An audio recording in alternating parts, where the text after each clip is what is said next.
The Ideal, by Stanley G. Weinbaum. "This," said the Franciscan, "is my automaton, who at the proper time will speak, answer whatsoever question I may ask, and reveal all secret knowledge to me." He smiled as he laid his hand affectionately on the iron skull that topped the pedestal. The youth gazed open-mouthed, first at the head, and then at the friar. "But it's iron," he whispered. "The head is iron, good father." "Iron without, skill within, my son," said Roger Bacon. "It will speak at the proper time and in its own manner, for so have I made it.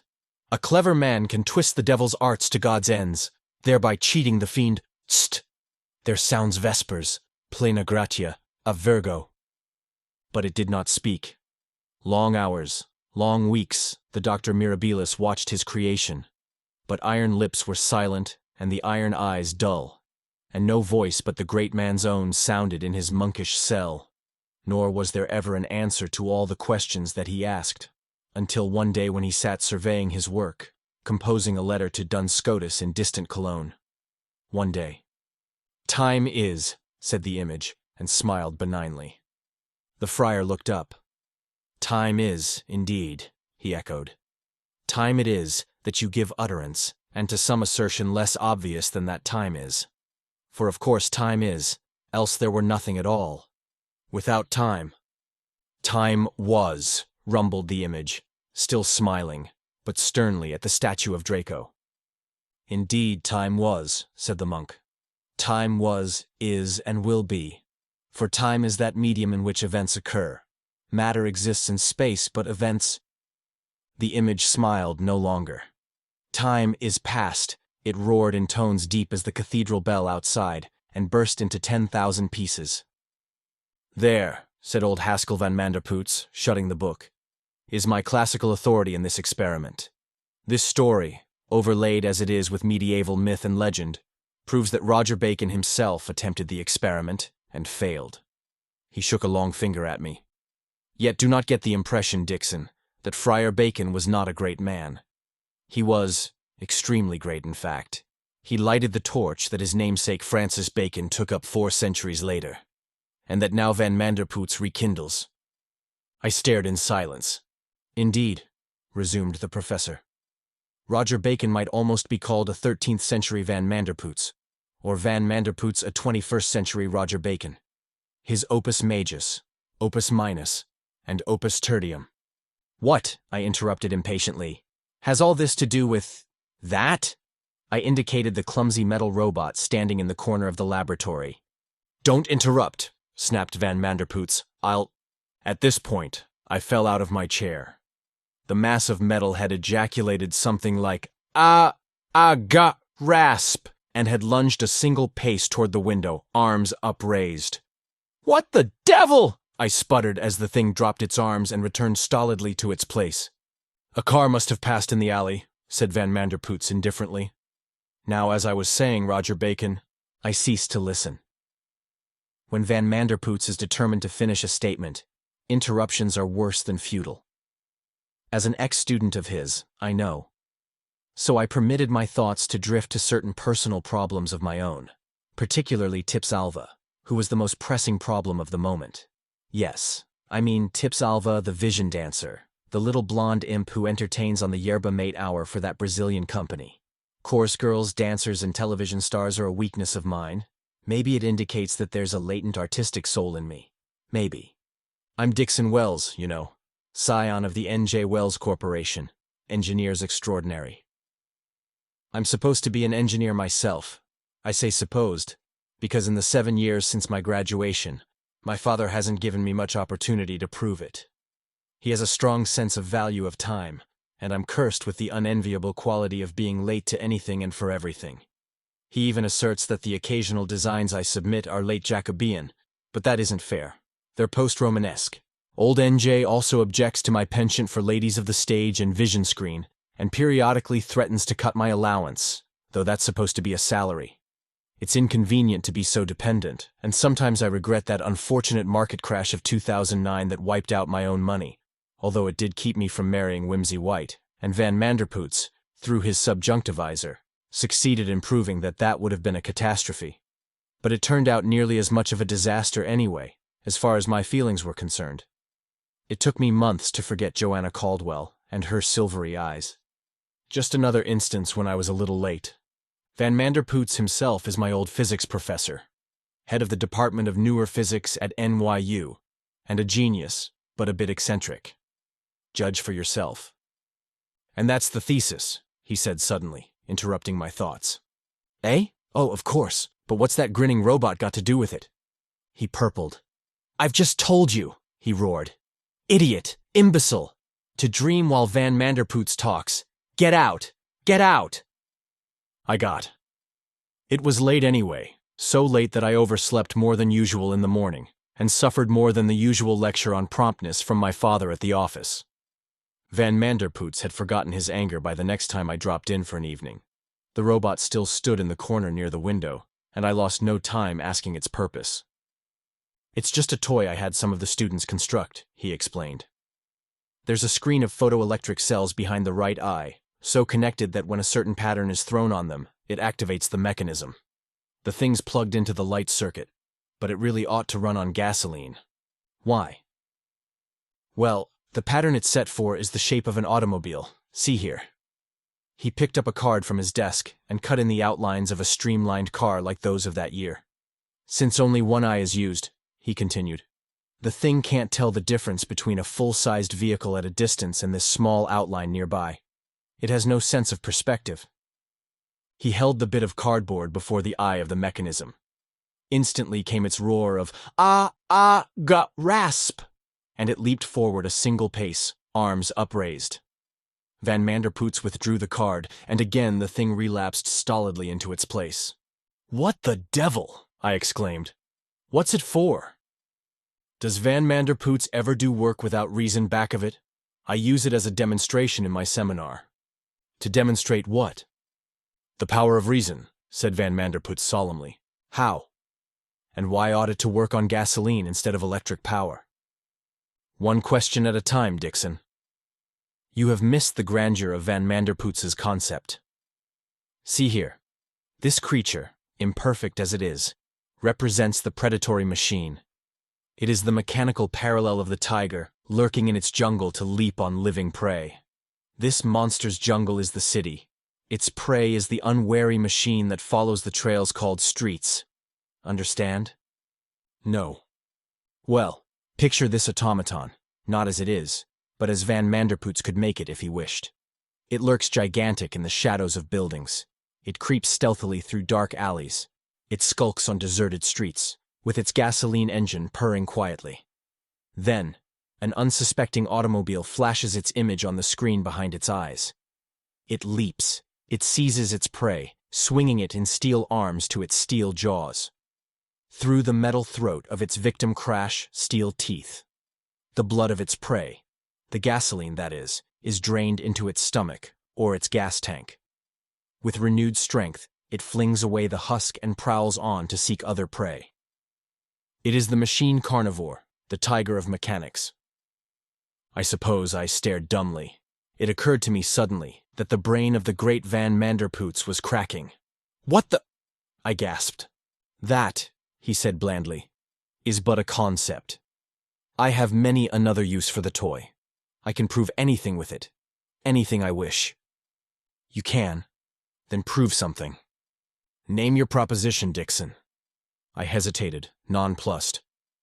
Come, he said impatiently. Look here. I will prove that anarchy is the ideal government, or that heaven and hell are the same place, or that... Prove that, I said, about heaven and hell. Easily. First we will endow my robot with intelligence. I add a mechanical memory by means of the old Cushman delayed valve. I add a mathematical sense with any of the calculating machines. I give it a voice and a vocabulary with the magnetic impulse wire phonograph. Now the point I make is this. Granted an intelligent machine, does it not follow that every other machine constructed like it must have the identical qualities? Would not each robot given the same insides have exactly the same character? No, I snapped. Human beings can't make two machines exactly alike. There'd be tiny differences.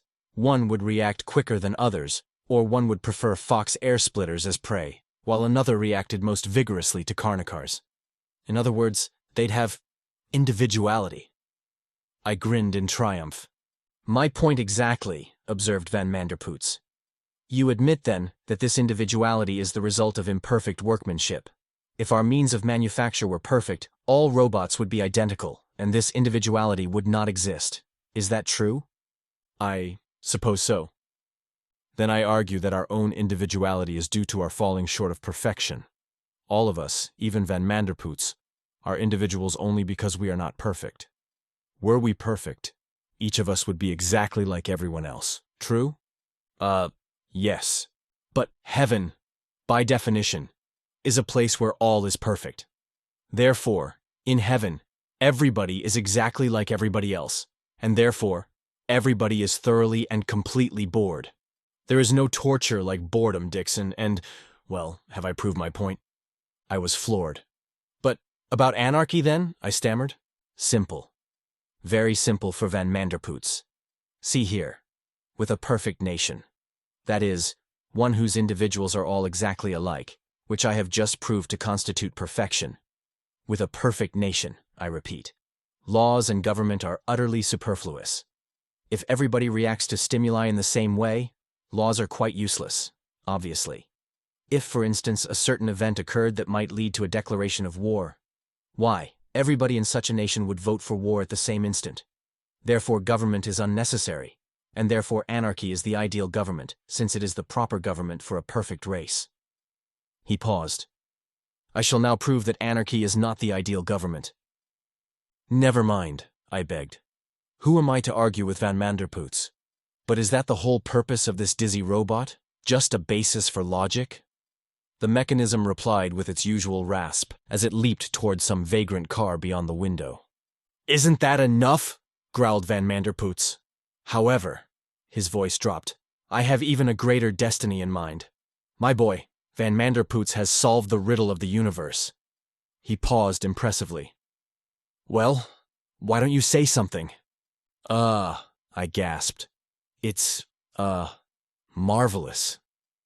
Not for Van Manderpootz, he said modestly. But what is it? He frowned. Well, I'll tell you, Dixon. You won't understand. But I'll tell you. He coughed. As far back as the early 20th century, he resumed, Einstein proved that energy is particular. Matter is also particular, and now Van Manderpootz adds that space and time are discrete. He glared at me. Energy and matter are particular, I murmured, and space and time are discrete. How very moral of them. Imbecile, he blazed. To pun on the words of Van Manderpootz, you know very well that I mean particular and discrete in the physical sense. Matter is composed of particles, therefore it is particular. The particles of matter are called electrons, protons, and neutrons, and those of energy, quanta. I now add two others. The particles of space I call spations, those of time, chronons. And what in the devil, I asked, are particles of space and time? Just what I said, snapped Van Manderpootz. Exactly as the particles of matter are the smallest pieces of matter that can exist, just as there is no such thing as a half of an electron, or, for that matter, half a quantum. So the chronon is the smallest possible fragment of time, and the spation the smallest possible bit of space.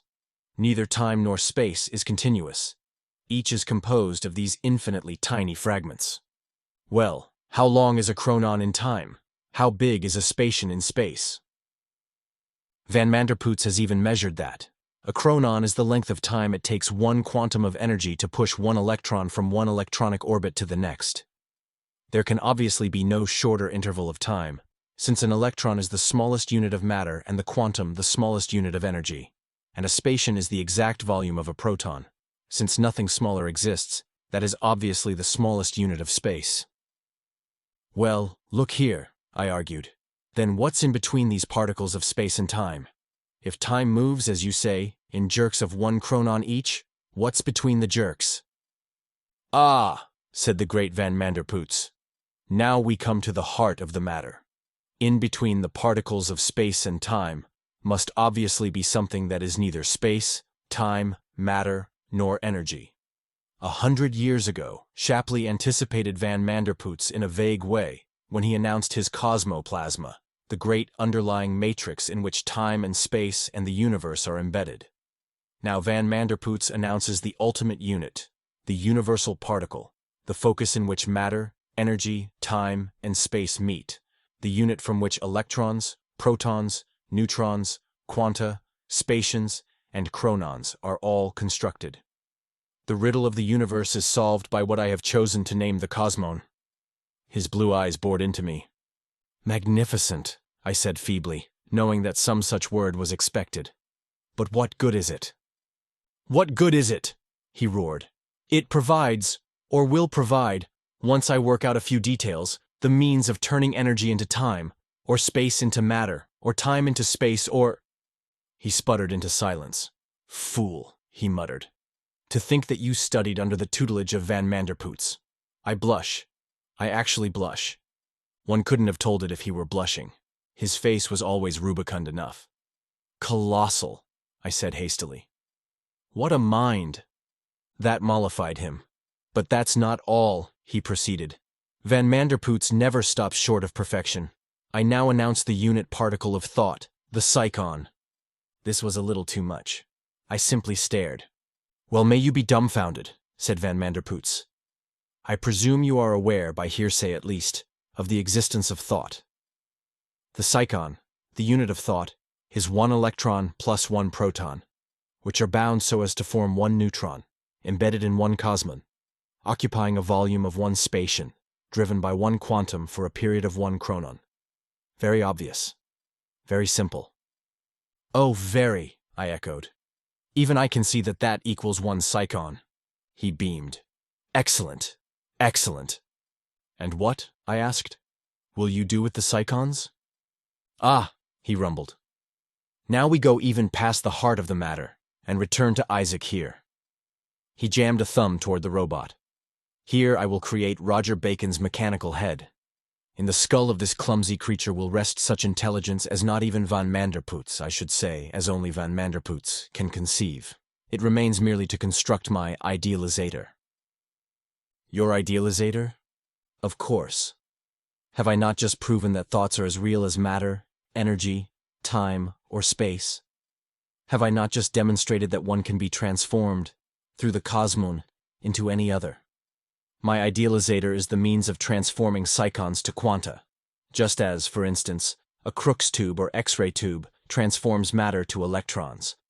I will make your thoughts visible, and not your thoughts as they are in that numb brain of yours, but in ideal form.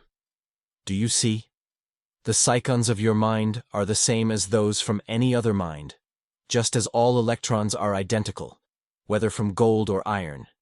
Yes, your psychons, his voice quavered, are identical with those from the mind of Van Manderpootz. He paused, shaken. Actually, I gasped. Actually, fewer in number, of course, but identical. Therefore, my idealizator shows your thought released from the impress of your personality. It shows it, ideal. Well, I was late to the office again. A week later, I thought of Van Manderpootz. Tips was on tour somewhere, and I didn't dare take anyone else out because I'd tried it once before and she'd heard about it. So, with nothing to do, I finally dropped around to the professor's quarter, found him missing, and eventually located him in his laboratory at the physics building.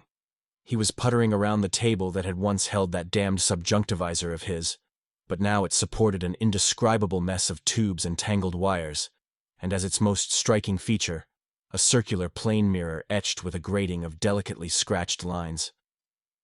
"Good evening, Dixon," he rumbled. I echoed his greeting. "What's that?" I asked.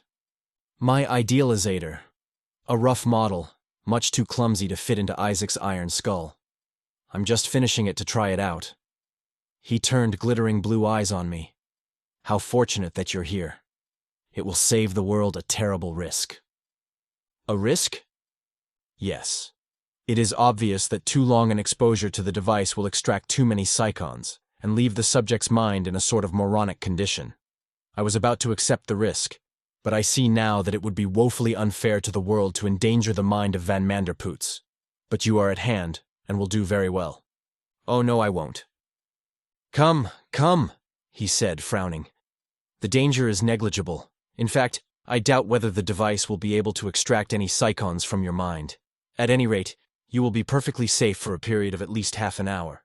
I, with a vastly more productive mind, could doubtless stand the strain indefinitely. But my responsibility to the world is too great to chance it until I have tested the machine on someone else. You should be proud of the honor.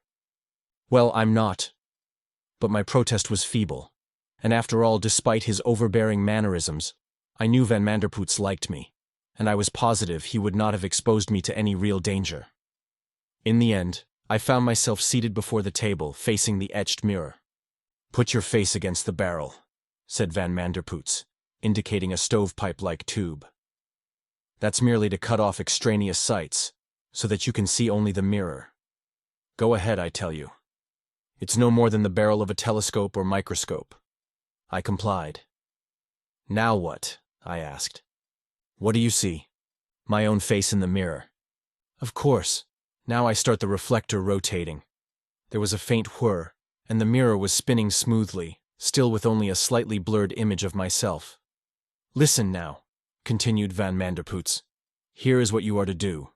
You will think of a generic noun. House, for instance.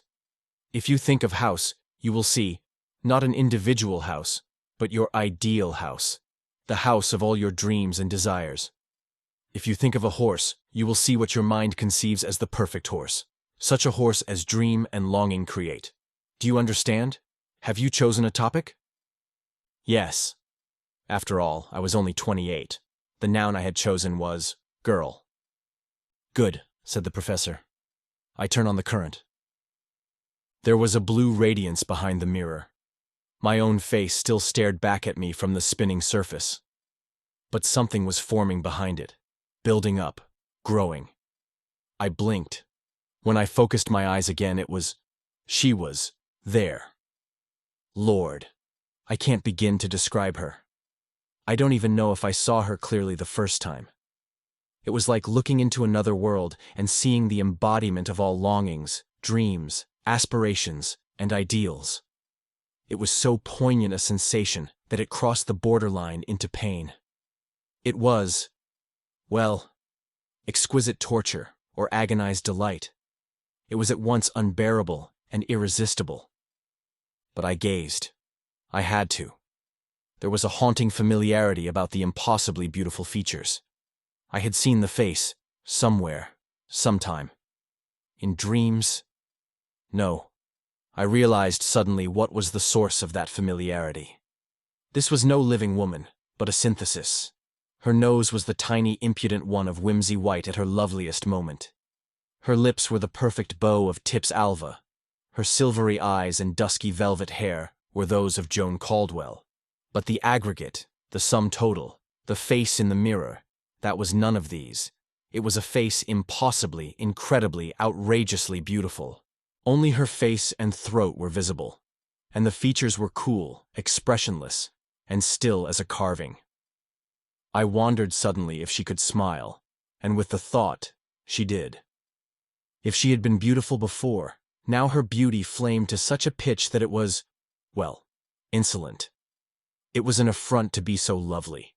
It was insulting. I felt a wild surge of anger that the image before me should flaunt such beauty, and yet be non-existent. It was deception, cheating, fraud, a promise that could never be fulfilled. Anger died in the depths of that fascination. I wondered what the rest of her was like, and instantly she moved gracefully back until her full figure was visible. I must be a prude at heart, for she wasn't wearing the usual cuirass and shorts of that year, but an iridescent four-paneled costume that all but concealed her dainty knees. But her form was slim and erect as a column of cigarette smoke in still air, and I knew that she could dance like a fragment of mist on water. And with that thought she did move, dropping in a low curtsy, and looking up with the faintest possible flush crimsoning the curve of her throat. Yes, I must be a prude at heart. Despite Tips Alva and Whimsy White and the rest, my ideal was modest. It was unbelievable that the mirror was simply giving back my thoughts. She seemed as real as myself, and, after all, I guess she was. As real as myself, no more, no less. Because she was part of my own mind. And at this point, I realized that Van Manderpoots was shaking me and bellowing, "Your time's up. Come out of it. Your half-hour's up." He must have switched off the current. The image faded, and I took my face from the tube, dropping it on my arms. Oh, I groaned. "How do you feel?" he snapped. "Feel? All right? Physically?" I looked up. Concern flickered in his blue eyes. "What's the cube root of 4,913? He crackled sharply. "I've always been quick at figures." "It's, 17, I returned dully. "Why the devil?" "You're all right mentally," he announced. "Now, why were you sitting there like a dummy for half an hour? My idealizator must have worked, as is only natural for a Van Manderpoot's creation. But what were you thinking of?" I thought of girl," I groaned. He snorted. "Ha! You would, you idiot. House or horse wasn't good enough. You had to pick something with emotional connotations. Well, you can start right in forgetting her because she doesn't exist." I couldn't give up hope as easily as that. "But can't you? I didn't even know what I meant to ask. "Van Manderpoots," he announced, "is a mathematician, not a magician. Do you expect me to materialize an ideal for you?" When I had no reply but a groan, he continued. "Now I think it's safe enough to try the device myself. I shall take, let's see, the Thoughtman. I shall see what the Superman looks like, since the ideal of Van Manderpoots can be nothing less than Superman." He seated himself. "Turn that switch," he said. "Now." I did. The tubes glowed into low blue light. I watched dully, disinterestedly. Nothing held any attraction for me after that image of the ideal. "Huh," said Van Manderpoots suddenly. "Turn it on, I say. I see nothing but my own reflection."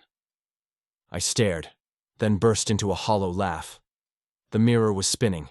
The banks of tubes were glowing. The device was operating. Van Manderpoots raised his face, a little redder than usual. I laughed half hysterically.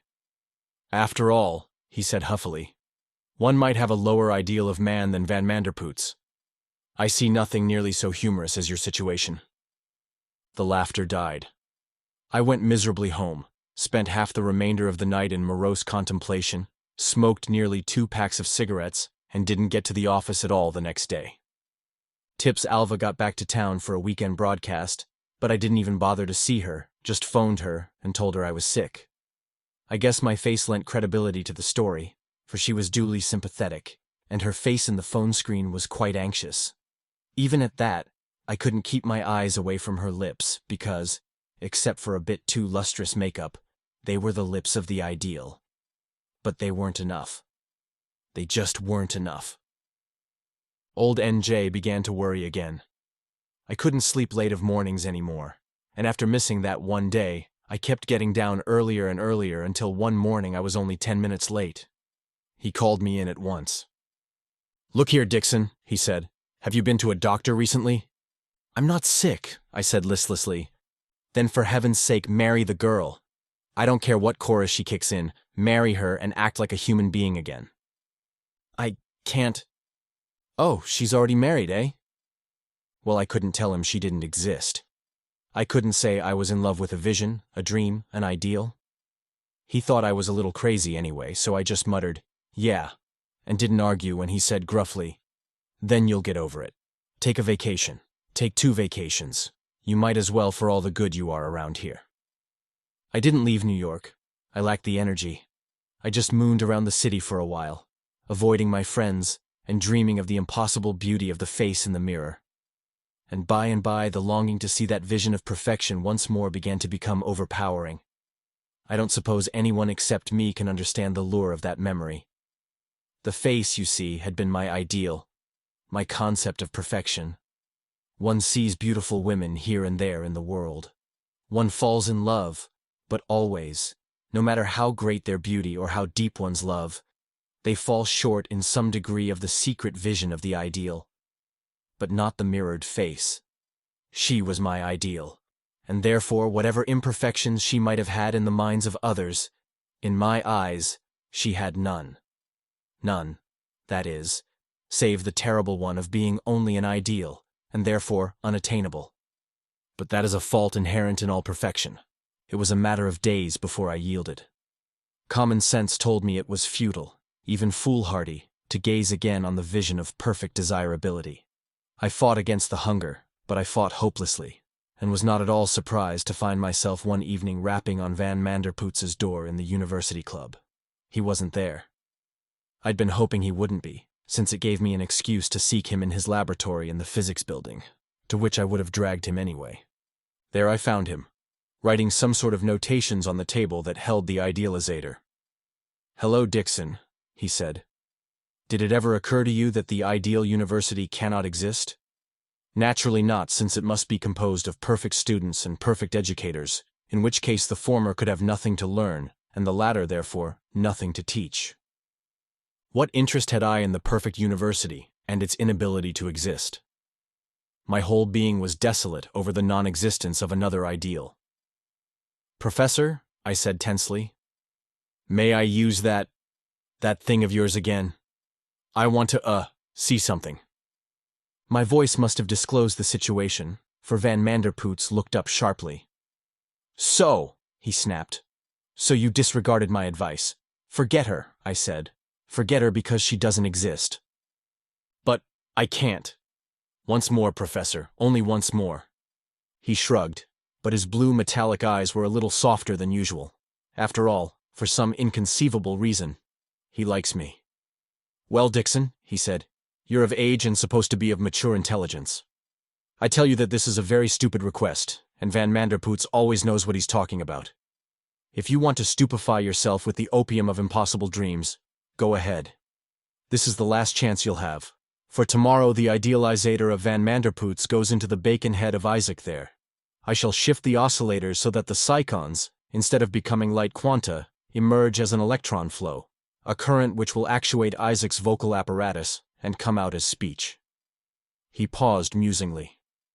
"Van Manderpoots will hear the voice of the ideal. Of course, Isaac can return only what psychons he receives from the brain of the operator.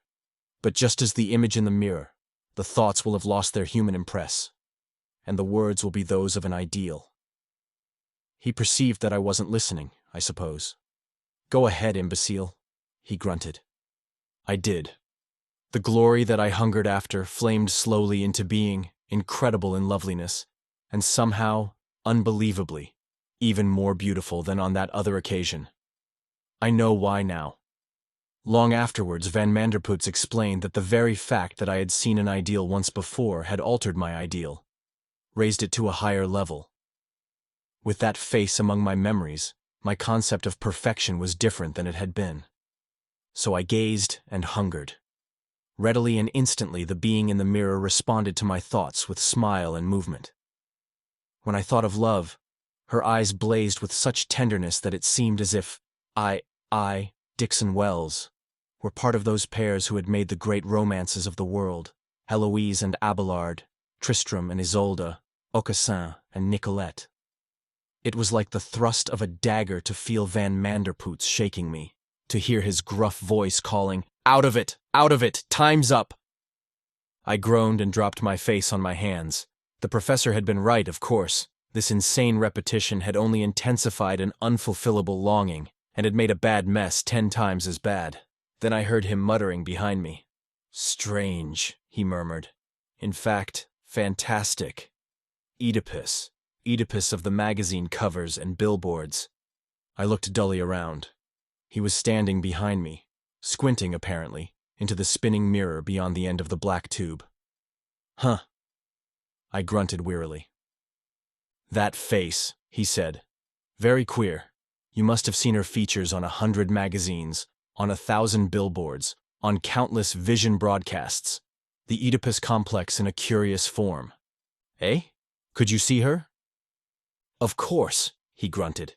"Didn't I say a dozen times that the psychons are transmuted to perfectly ordinary quanta of visible light? If you could see her, why not I? But what about billboards and all?" "That face," said the professor slowly. "It's somewhat idealized, of course, and certain details are wrong. Her eyes aren't that pallid silver blue you imagined. They're green, sea green, emerald-colored." "What the devil?" I asked hoarsely. Are you talking about? About the face in the mirror. It happens to be, Dixon, a close approximation of the features of Delisle d'Agrion, the dragonfly. You mean, she's real? She exists? She lives? Wait a moment, Dixon. She's real enough, but in accordance with your habit, you're a little late. About 25 years too late, I should say. She must now be somewhere in the 50s. Let's see. 53, I think.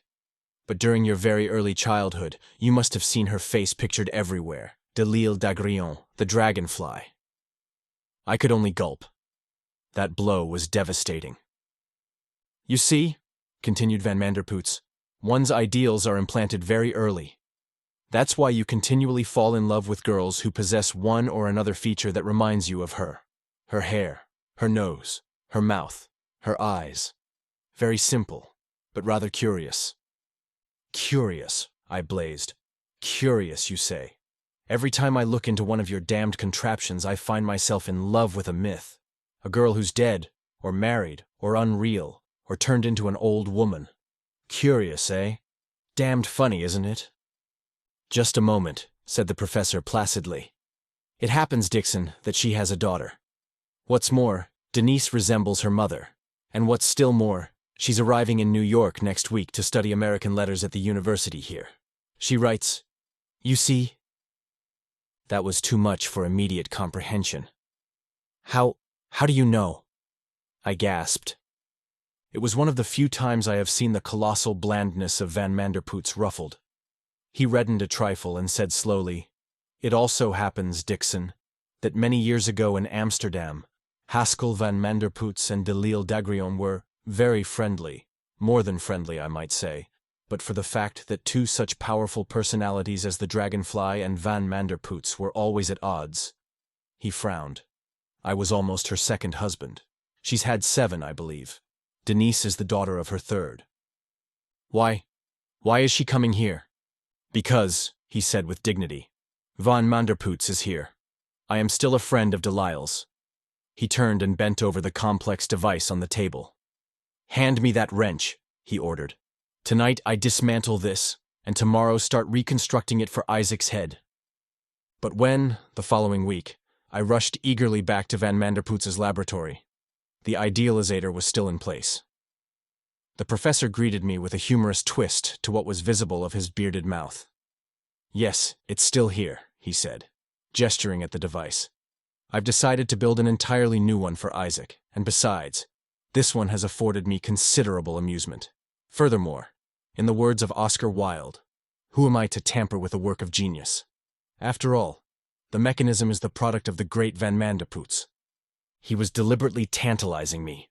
He knew that I hadn't come to hear him discourse on Isaac, or even on the incomparable Van Manderpootz.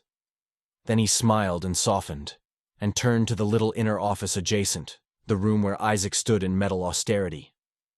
Denise, he called, come here. I don't know exactly what I expected, but I do know that the breath left me as the girl entered. She wasn't exactly my image of the ideal, of course.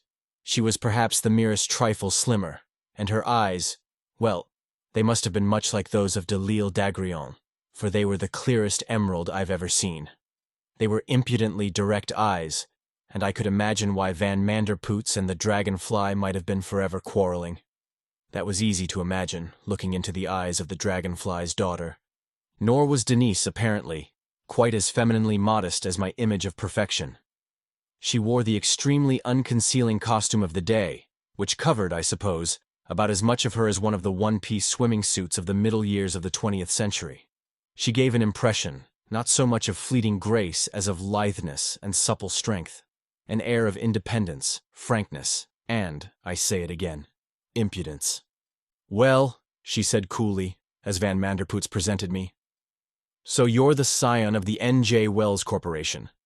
Every now and then your escapades enliven the Paris Sunday supplements. Wasn't it you who snared $1 million in the market so you could ask Whimsy White?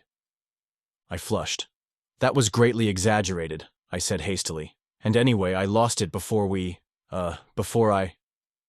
Not before you made somewhat of a fool of yourself, I believe, she finished sweetly. Well, that's the sort she was. If she hadn't been so infernally lovely, if she hadn't looked so much like the face in the mirror, I'd have flared up, said, "Pleased to have met you," and never have seen her again. But I couldn't get angry, not when she had the dusky hair, the perfect lips, the saucy nose of the being who to me was ideal. So I did see her again, and several times again.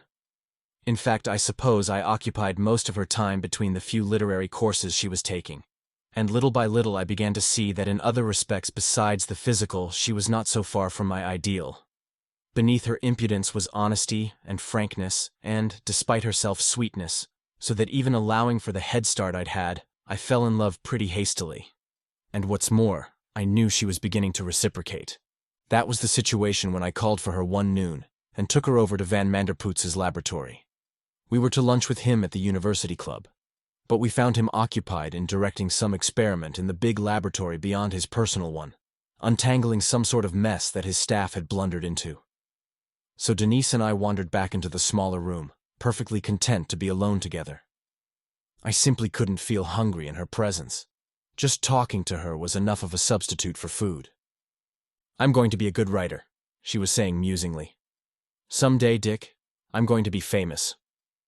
Well, everyone knows how correct that prediction was.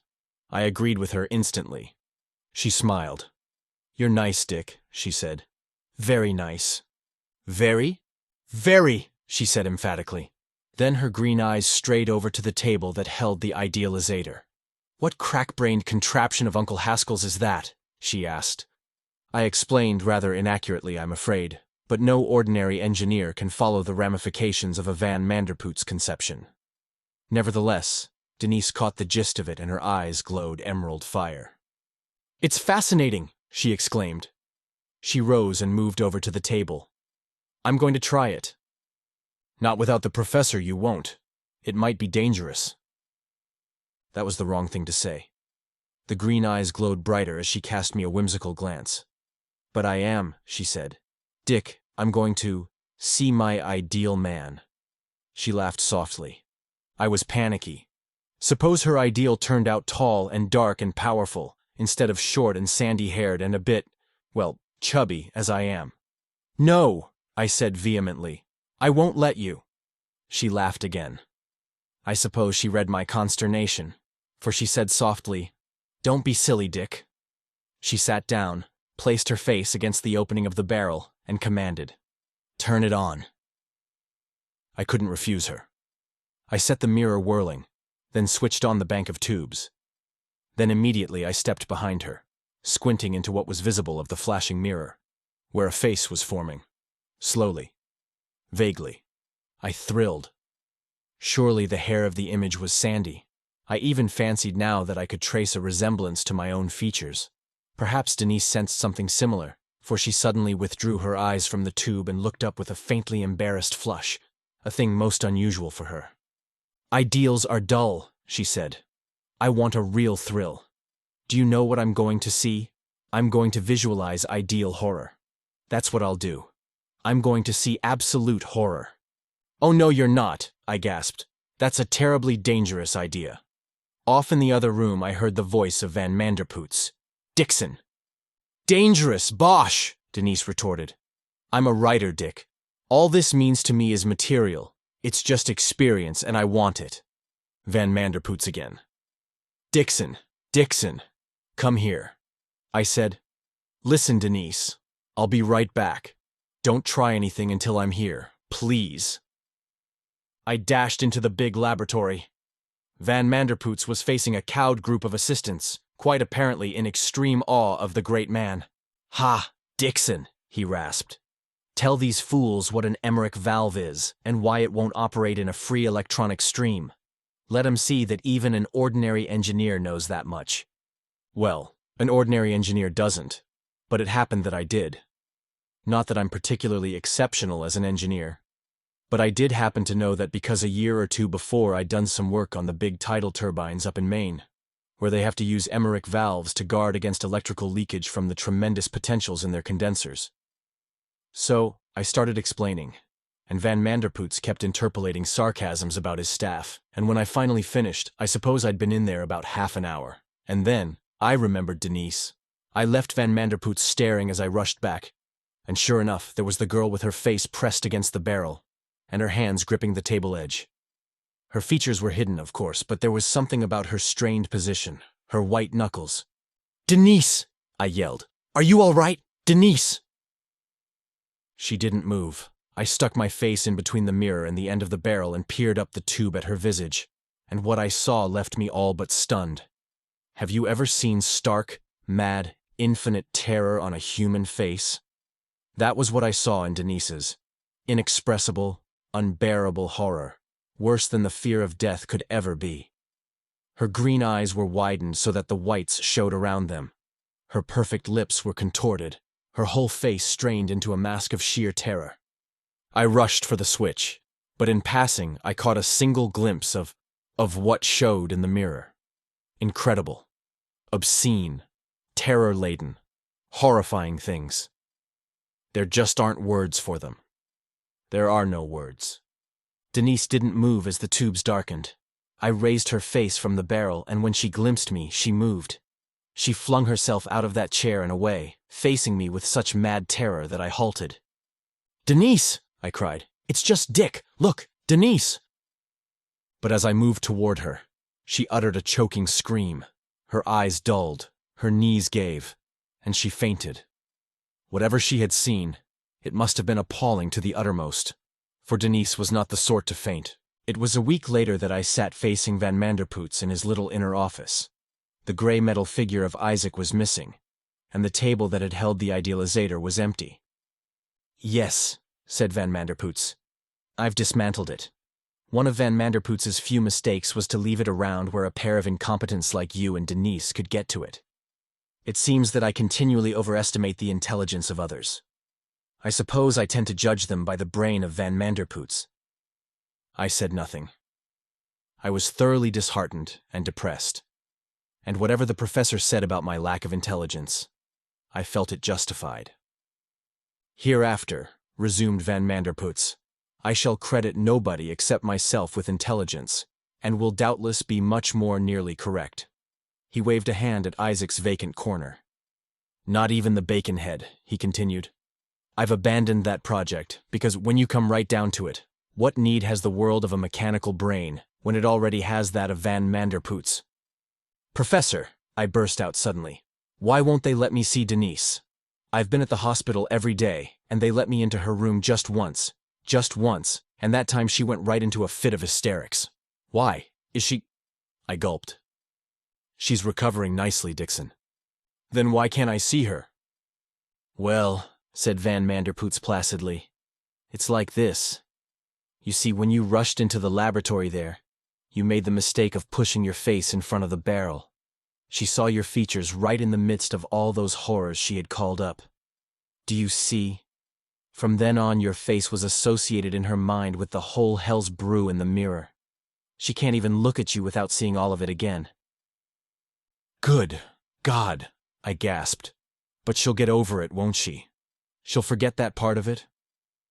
The young psychiatrist who attends her, a bright chap by the way, with a number of my own ideas, believes she'll be quite over it in a couple of months.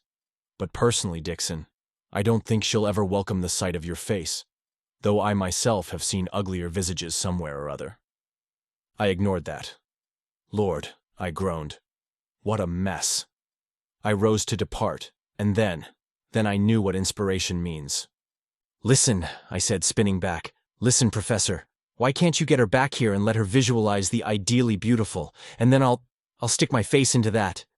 Enthusiasm grew. "It can't fail," I cried. "At the worst, it'll cancel that other memory. It's marvelous." "But as usual," said Van Manderpootz, "a little late." "Late?